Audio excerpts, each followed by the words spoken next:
Namaste. Welcome to Jack Colley's Black Book. This is episode 72, Mother's Day, the Mother Archetype. Tomorrow is Mother's Day, and I can imagine that Mother's Day is going to be kind of a mixed bag for people. And of course, it's going to be defined on the relationship that you had or have with your mother. We all know of the perfect mother who fits the archetype and does everything right, and people celebrate her. But we also know of the mother who was neglectful. We know of the mother who may have been abusive. We know that sometimes Mother's Day can be an extremely painful time of the mother that you had. The devouring mother, the mother who can't stop being a mother. And a Mother's Day celebration might be something that you are obligated to do in order to be the good little boy and the good little girl still.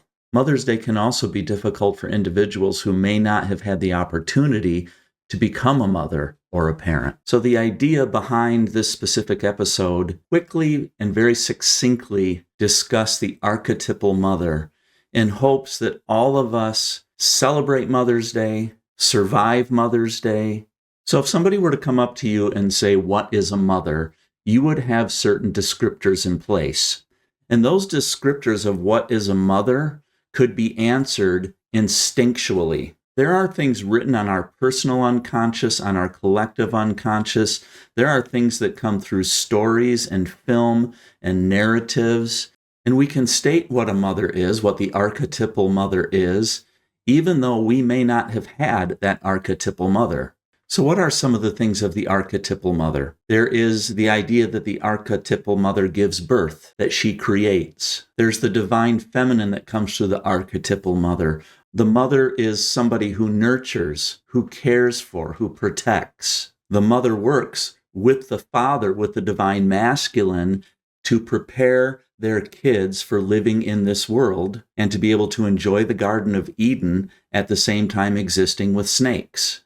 And many times in Disney movies and in fables, the mother archetype goes wrong. And so we have Ursula, who takes the voice of Ariel. We have Maleficent. We have real human beings, human mothers who can't imagine a life beyond being a mother or a mommy. And so, in essence, they keep their little boys sick. Whenever we stray from the archetype, we have problems. And yet part of the human reality, part of the life that we live, is that we are not perfect, and neither are our mothers and neither are our fathers. But the archetype is always going to continue to exist. The archetype of the mother being the nurturer, the caregiver, the protector, the person you run to for safety. As you hear all of the celebrations of mothers going on, you may be in a position where you find it really difficult to celebrate. And so what I'm going to encourage you to do is focus on the archetypal mother. Those of us who are not mothers, how we care for the earth, how we nurture the earth, how we care for our dogs and our cats, our pets, how we can become the archetypal mother to the child in the neighborhood who needs help. And understand that this archetypal mother does not even have to come through a biological or a genetic relationship. Most of us have experienced the archetypal mother, the friend who nurtured and cared for us when we were sick, the listening ear of a friend who just sat there to be with our pain, the individual who shows up and has our back and wants to protect us. You see, I think sometimes we limit our understanding to things as if tomorrow, May 11, 2025, is supposed to be Biological Mother's Day, and your only option is to celebrate your biological mother. Maybe tomorrow, for many of us, this can be more of a celebration of the mother archetype, the opportunity to be nurturing, to care for our friends in a divinely feminine way, to take some time tomorrow and garden in Mother Earth and to connect in that way. Maybe tomorrow is an opportunity for you to do something that you're actually participating in being the archetypal mother by providing food, providing a meal. Maybe it's a time to volunteer at, for example, a homeless shelter where we put a lot of emphasis on biology and science in our culture, and certainly those are very important constructs by which to define things and by which to understand our world. But let's not limit ourselves to defining tomorrow as Biological Mother's Day.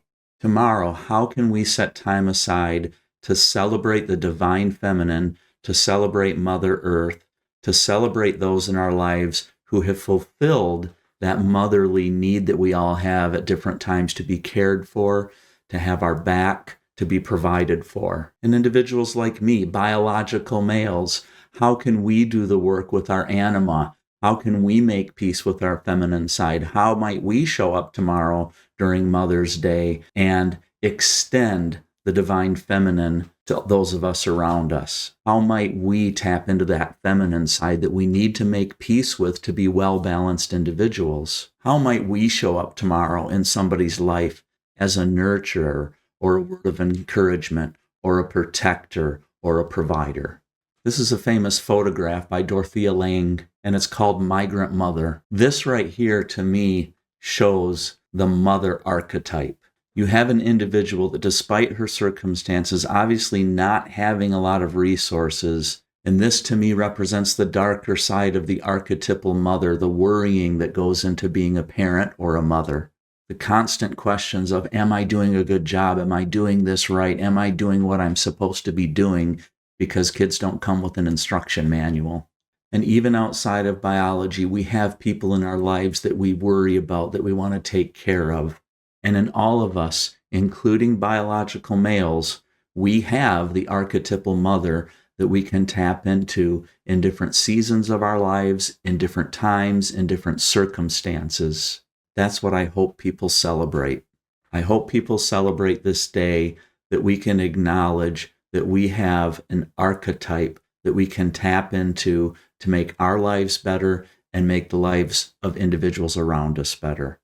We can tap into the mother archetype. Namaste, my friends.